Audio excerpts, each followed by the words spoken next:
kept postponing the lawyer meetings. I'm coming up with my agreement that I drafted already. Then you bring the agreement. Let's sign the agreement. What do you want to talk to him?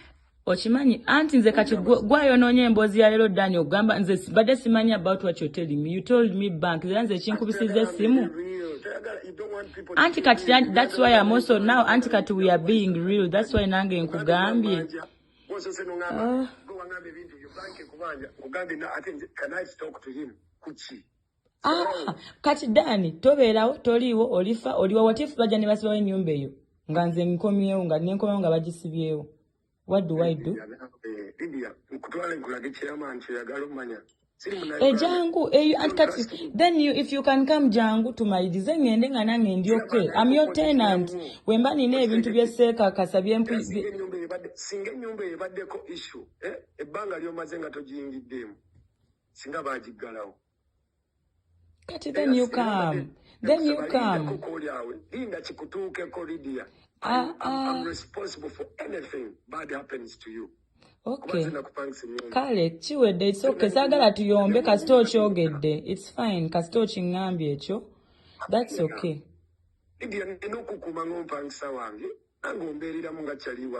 Just money. It is not about money sometimes. Chili fine. Omanidan, the last thing I want is us to argue, and you're the one bringing it by saying many things that I don't understand. So let you chileke, Casto, you get there what you had to say. It's fine. I'll take your word. I took your word anyway. So.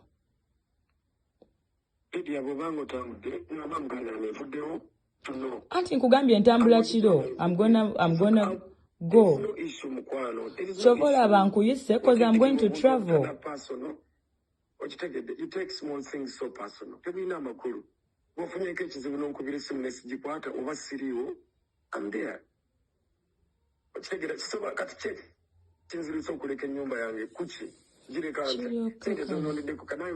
Chili fine, Casto. The chamber denjagala to see you before I travel. Since you've said there's no problem, then it's fine. There is no problem. Casto bagala when you buy your attend you by over Teri asobola kuyingira mu kikomere ekyo. Kabero yo mwana n'abeera keke ekitulu kyakola. You don't know what can happen to him. There is nothing. Kale, no problem. Njagala ngambe ddani funye ekizibu bwe nti oba mbadde wano olulya nkokona. You will see what I will do. No problem. Today is today. We have a long way to go in the future. No problem. No problem. Yeah, we should just take things easy, ma. In the Jovola Beranku to set things okay. Everything is okay, no problem. Everything is okay. Everything is okay. Keep your eyes on me.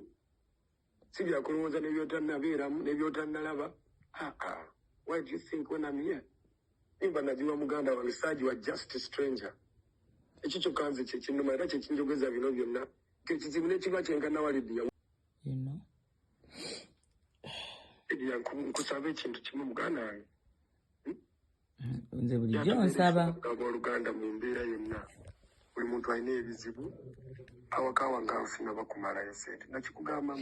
Anti kati obuzibu obuliwo gwe wangamba banke. Gwebera otasubira muntu kugobamu ennyumba. Nga bongamba nti kumala ennyumba eyo mu myaka 5 maaso. Ekitegedde. So gweberawo nembera open to you. Ukubulira nti enkyajja kulaba nga landlord aze sente zange.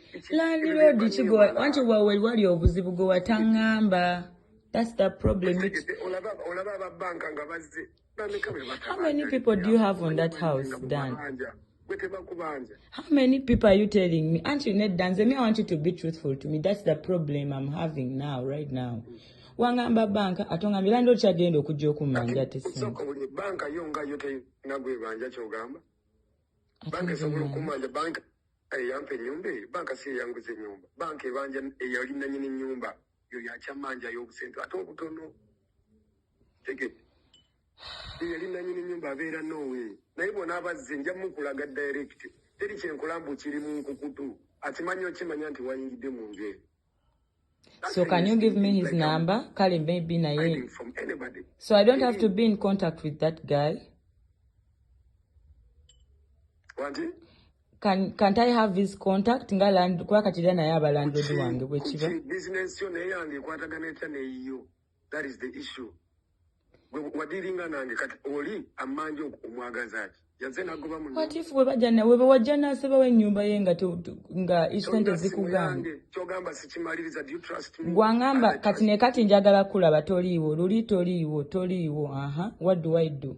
Mirundi mekaje kunoonyeza ngamba oli busy. Wanoonya luli munnange kasitana namala se wanoonya luli. Right now, the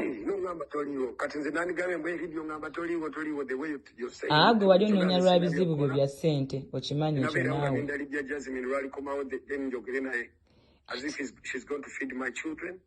You don't have to talk like that. For you, you're the one being now disrespectful. Don't go there. I respect children. Don't be self-centered yourself. You are being self-centered. You. Yeah, I'm getting self-centered after what I've heard. What have you heard?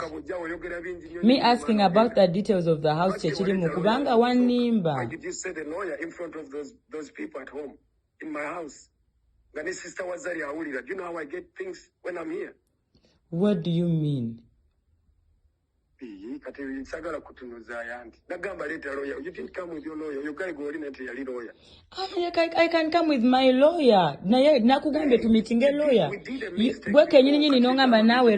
No, you kept postponing the lawyer meetings. With my agreement that I drafted already. Then you bring the agreement. Let's sign the agreement. What do you want to talk to him?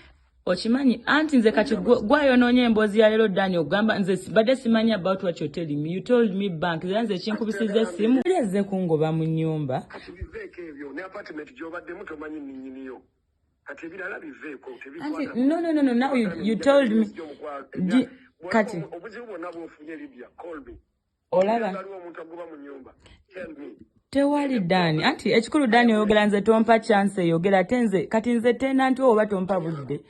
If you're not giving me time to express my what? I don't know you. I've talked to Hassan yesterday. Oh, you know Hassan mwapa unga mwe. I don't want us to go there. And you're special, you know? Laba yo. Me too, with no. my business. Nanti ulida. Then we talk. Ya de gwe landlord alaba nze nku respecting Dani. Just know that's your house. Dani, yes, miezi mukaaga, yes, miezi mukaaga, yes. Na nze Dani, when natuko okutrusting okuwa without even an agreement, a lawyer's agreement. Then mba nakutrusting era mu ba brother nge manku okitegeera.